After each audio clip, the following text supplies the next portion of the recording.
se va a una segunda elección y si no le gustan los resultados que vamos, una tercera, una cuarta, una quinta, hasta que le gusten los resultados a Maduro. ¿Aceptarían eso ustedes en sus países? Que si el resultado no es satisfactorio, entonces se repite una elección. Plantear desconocer lo ocurrido el 28 de julio, para mí es una falta de respeto a los venezolanos que han dado todo y que expresaron la soberanía popular. La soberanía popular se respeta y las elecciones ya ocurrieron. Hola, bienvenidos. Lo que acabamos de escuchar es la contundente respuesta de la líder opositora María Corina Machado a la propuesta de los presidentes de Brasil y Colombia de celebrar nuevas elecciones en Venezuela. Esto como salida a la crisis generada tras los comicios del 28 de julio y en los que Nicolás Maduro fue proclamado ganador por el Consejo Nacional Electoral. Este anuncio, recordemos, ha sido rechazado no solo por la oposición, que ha denunciado un fraude, sino también por otros países que han reconocido la victoria del candidato del partido Plataforma Unitaria Democrática, Edmundo González Urrutia. Mientras el mandatario brasileño Luis Inácio Lula da Silva sugirió nuevas elecciones con la participación de todos los candidatos, además de permitir la participación de observadores, el presidente colombiano Gustavo Petro habló de nuevas elecciones con garantías totales a la acción política. Pero esta iniciativa no solo no cayó bien a la oposición, también el oficialismo la descarta. Escuchemos qué dijo Nicolás Maduro al respecto. Conflictos que hay en Venezuela de cualquier característica se resuelven entre los venezolanos, con sus instituciones, con su ley, con su constitución. Yo no practico la diplomacia de micrófono. No lo practico. No, yo nunca voy a decir Colombia, su gobierno debe hacer esto y sacar en mis redes sociales un consejo. No, cada presidente sabe. Pues como acabamos de escuchar, la propuesta de Lula da Silva y Gustavo Petro ha logrado poner al oficialismo y a la oposición del mismo lado. Y antes de analizar la mediación de momento poco exitosa de Brasil y Colombia, quisiéramos saber qué otras reacciones hay a lo sugerido por Lula y por Petro. Saludamos primero en Caracas a nuestro compañero Oscar Schlenker. Oscar, ¿cómo estás? ¿Qué otras respuestas se han escuchado a esta propuesta de los presidentes de Brasil y Colombia? Cuéntanos. Bueno, las reacciones a esta propuesta, como bien lo dices, Carol, ha sido rechazado tanto por la oposición como por el oficialismo, así que se pueden llegar a acuerdos. En ese punto hay un consenso y es que no se van o no se quieren repetir las elecciones. Desde el oficialismo, tanto Diosdado Cabello como Jorge y Delcy Rodríguez ya han dicho que Nicolás Maduro fue el ganador de estas elecciones y dejando entender que no se van a repetir otras elecciones. Asimismo, tanto Edmundo González como Juan Pablo Guanipa y otros dirigentes de la oposición descartan repetir elecciones, pues aseguran que la voluntad del pueblo fue clara y tiene que ser respetada, ya que la gran mayoría votó por la oposición. Para la oposición, cualquier negociación tiene que partir desde ese reconocimiento a la soberanía popular. Además que recordemos que estas elecciones se realizaron contra todo pronóstico, con una oposición perseguida, sin acceso a poder realizar una campaña electoral libre, siguiendo las reglas del oficialismo, soportando las inhabilitaciones, los bloqueos en las vías. Y a pesar de todo eso, lograron unificar a la oposición, que estaba fragmentada, usando redes sociales y el descontento de mucha gente. Unas nuevas elecciones proponen muchos más obstáculos para la oposición, sobre todo en el contexto actual, cuando vemos un aumento en la persecución hacia líderes opositores, hacia manifestantes o gente que apoya a la oposición y con las instituciones que están al servicio del oficialismo. Existe también una desconfianza enorme del gobierno de Nicolás Maduro a cualquier observación internacional independiente y se atrincheran en las instituciones del Estado. Por ejemplo, el informe de expertos electorales de las Naciones Unidas estaba acordado que iba a ser privado y solo lo iban a enviar al CNE y a Guterres. Pero publicarlo causó un gran malestar en el oficialismo, aumentando la desconfianza en los organismos internacionales por parte del gobierno venezolano. Así que contemplar unas nuevas elecciones resulta inviable para solucionar la crisis política, más bien para algunos podría aumentarla, el conflicto si se llegara a realizar unas nuevas elecciones. Oscar, a propósito de lo que tú estás mencionando, el oficialismo venezolano pretende además cambios en el sistema electoral mientras aumenta la represión y la persecución de opositores, tal y como nos cuentas. Pero, ¿qué más detalles nos puedes dar al respecto? Bueno, estas semanas hemos visto, además de reacciones, varias acciones que son frontales por parte del oficialismo para conservar el poder en Venezuela y que se distancia de una negociación o un diálogo con la oposición. Desde la Asamblea Nacional, ayer se aprobó una ley que ejerce más control y regula a las organizaciones civiles en Venezuela. Esto preocupa a muchos activistas de derechos humanos cuyo trabajo ahora va a ser más difícil porque ven en la ley una herramienta legal para perseguir a organizaciones que asisten a personas en el marco de la crisis humanitaria, que documentan las denuncias de violaciones a los derechos humanos, que se incluyen muchas de estas denuncias en los informes internacionales. Así que esto preocupa también a nivel internacional, ya que el alto comisionado para la Oficina de Derechos Humanos de las Naciones Unidas, Volker Turk, había emitido un comunicado exhortando a la Asamblea Nacional a no adoptar este tipo de leyes que cierran el espacio cívico y democrático en Venezuela. Pero además de esto, el presidente de la Asamblea Nacional, Jorge Rodríguez, propuso hace días reformar todas las leyes electorales del país, que hasta hace poco lo vendían como el mejor sistema electoral del mundo. Así que demuestra que hay poca disposición en llegar a acuerdos que den algún tipo de poder o apertura a los políticos de oposición, y lo que vemos es que se van cerrando las puertas a las garantías y a las libertades para la población. Oscar, pero esta propuesta de nuevas elecciones no es la única que han hecho Lula da Silva y Gustavo Petro. También han sugerido la formación de un gobierno de coalición. ¿Se conoce alguna respuesta ahí en Caracas a esta propuesta? Bueno, hasta ahora no han habido muchas reacciones en torno a esta propuesta y es posible que también sea rechazada, pero lo importante es que esto puede ayudar a establecer un diálogo que a la final era lo que se esperaba iba a suceder en este periodo desde las elecciones hasta la toma de posesión en enero. Creo que cualquier diálogo o negociación es importante para que existan garantías para la población, para que disminuya la represión y la persecución y que se avance en solucionar la crisis política y se lleguen a acuerdos en paz.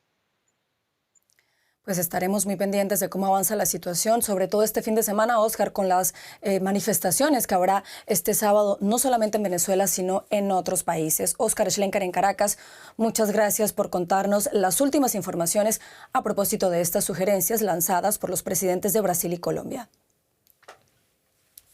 Gracias, Carol, siempre a la orden. Vamos ahora a analizar el trasfondo de esta propuesta con Carlos Malamud. Él es investigador principal de América Latina del Real Instituto Elcano y nos acompaña a esta hora desde Madrid. Carlos, muchas gracias por estar con nosotros. Gracias, Carol. Un placer estar otra vez en la Deutsche Welle. Carlos, hay algo que llama mucho la atención en esta sugerencia formulada por Lula y por Petro, y es que ninguna de las dos partes la ha aceptado. ¿Cómo se puede asumir el rol de mediador sin negociar previamente cualquier tipo de propuesta con las partes implicadas? Bueno, en realidad se trata más que de una propuesta concreta de un globo sonda para ir sondeando las partes, a ver cómo reaccionan, a ver qué tipo de caminos quedan abiertos o cerrados, en este caso la mayor parte cerrados, para poder seguir avanzando. Es decir, y en esta serie, podríamos decir, de propuestas creativas, a ver cuál atrae más, sobre todo al gobierno de Nicolás Maduro, que es el hueso más duro de roer, pues también hay que incluir esta propuesta de gobierno de coalición. Es decir, lo que ocurre que también la paciencia de Lula, básicamente, más las presiones que Lula está recibiendo dentro del propio país, en contra de su benevolente actitud hacia Maduro, está haciendo un poco virar su postura tan comprensiva, podríamos decir, y la primera reacción inicial donde aquí no pasa nada, aquí está todo bien, Ahora la última reacción de Lula ha sido que no reconoce el triunfo de Maduro. Entonces, esto supone un cambio importante, pero Ya. volviendo a lo que tú planteabas sobre los no acuerdos con las partes y cómo se puede ser mediador en este contexto, quizá lo más importante que habría que recalcar y tener presente es que lo que hay que tener en cuenta a día de hoy es la posibilidad de dejar abiertas las puertas de comunicación, y esto lo están logrando de momento Lula y Petro. Habrá que ver hasta cuándo las puertas de comunicación, sobre todo con el gobierno de Nicolás Maduro. Bueno, mencionábamos esa otra propuesta que ellos hacen y es la iniciativa de formar un gobierno de coalición. ¿Crees que pueda generar interés en alguna de las partes esta propuesta? Eh, por ahora no. Es decir, esta frase famosa del por ahora en la política venezolana que pronunció Hugo Chávez cuando lo encerraron después del golpe de Estado contra el gobierno de Carlos Andrés Pérez, ese de si triunfó el golpe por ahora no, si triunfó la revolución por ahora no hay interés obvio en un gobierno de coalición. Y menos cuando las partes están enfrentadas, cuando las distancias entre uno y otro son enormes, ¿no? Y no hay ningún puente abierto, no hay ninguna vía de comunicación, más allá de alguna potencial, pero muy secundaria y remota negociación en los márgenes, ¿no? ¿Esto qué quiere decir? ¿Quiere decir que hay que abandonar totalmente la propuesta? Pues no, hay que tener en cuenta que hasta el día 10 de enero no está prevista la toma de posesión del nuevo gobierno. De momento sería el de Nicolás Maduro, pero quizás más que de un gobierno de coalición que, teniendo en cuenta las grandes distancias entre unos y otros, es imposible. Pensemos, por ejemplo, en Alemania, cuánto cuesta armar un gobierno de coalición, cuántos meses de negociación, y lo mismo en otros países europeos, cuántos tomos o páginas de documentos firmados en función de compromisos en esto o aquello es necesario, y aquí estamos todavía a foja cero, ¿no? Por lo tanto, yo veo muy difícil que a día de hoy esta propuesta de gobierno de coalición interese ni al gobierno ni a la oposición. Cuando empezó a plantearse este proceso electoral, que terminó con la victoria contundente de Edmundo González, algo en lo cual el gobierno pensaba que no se iba a producir, y este fue quizás uno de los mayores errores políticos de Maduro en los últimos años, pensar que un viejecito simpático, un gris diplomático, un académico podía superarlo electoralmente a él con ese gran gancho popular, con ese tirón popular que tiene. Pues ahí Maduro se equivocó, obviamente, y estamos en lo que estamos, ¿no? De haberse comportado más coherentemente a la usanza de Daniel Ortega y Rosario Murillo, probablemente hoy tanto María Corina Machado como Edmundo González estarían en el exilio, probablemente después de pasar por la cárcel, como ocurrió con la mayor parte de los opositores nicaragüenses en su momento, ¿no? Esto no Sí. ocurrió, y estamos donde estamos, ¿no? Pero entonces quizás una de las ideas que había en danza era, bueno, si estos por las elecciones sirve para poner en marcha un verdadero proceso de transición a la democracia en Venezuela negociado, pues bien está. Todavía no Ya, bueno, estamos aquí, ya. esperemos estarlo en algún momento. Ya, bueno, tú dices, estamos en donde estamos. Pues para este viernes, Carlos, se prevé una reunión extraordinaria del Consejo Permanente de la Organización de la OEA, de la Organización de Estados Americanos. En la práctica, ¿qué influencia o repercusión real puede tener el resultado de este encuentro? Bueno, poca, es decir, a la vista de las grandes contradicciones que existen en el hemisferio americano, sobre todo en América Latina, en relación con el resultado electoral, a la vista de la actitud, sobre todo de México, que es sumamente intransigente en lo que López Obrador plantea como una política de no injerencia, en realidad no es de no injerencia, sino de clara injerencia en los asuntos internos venezolanos, con esa propuesta de, bueno, hay que dejar que el Consejo Nacional Electoral y que la justicia venezolana hablen, cuando en realidad tanto López Obrador como todo el mundo sabe que el Consejo Nacional Electoral, que la Suprema Corte de Justicia y que la totalidad de las instituciones venezolanas son meros apéndices del gobierno de Maduro, ¿no? Es decir, en la intervención inicial que reproducíais de Maduro, cuando decía que él no era adicto a la política del micrófono o a la diplomacia del micrófono, él también decía que hay que confiar en las instituciones democráticas, en la Constitución y en las leyes venezolanas. Y en realidad la Constitución, las leyes y las instituciones venezolanas han ido generando en estos últimos años un deterioro creciente de la democracia en Venezuela. Por lo tanto, cuando López Obrador dice no nos vamos a inmiscuir en los asuntos venezolanos, lo que está haciendo es, de hecho, inmiscuirse en ellos tomando partido a favor de Nicolás Maduro. Carlos, el ejército venezolano es probablemente el único actor que podría generar el cambio que la oposición espera, y recientemente el ministro de Defensa, Vladimir Padrino, aseguró que las Fuerzas Armadas son absolutamente leales a Nicolás Maduro. Sin embargo, María Corina Machado ha dicho tener la esperanza de que los militares apoyen al pueblo.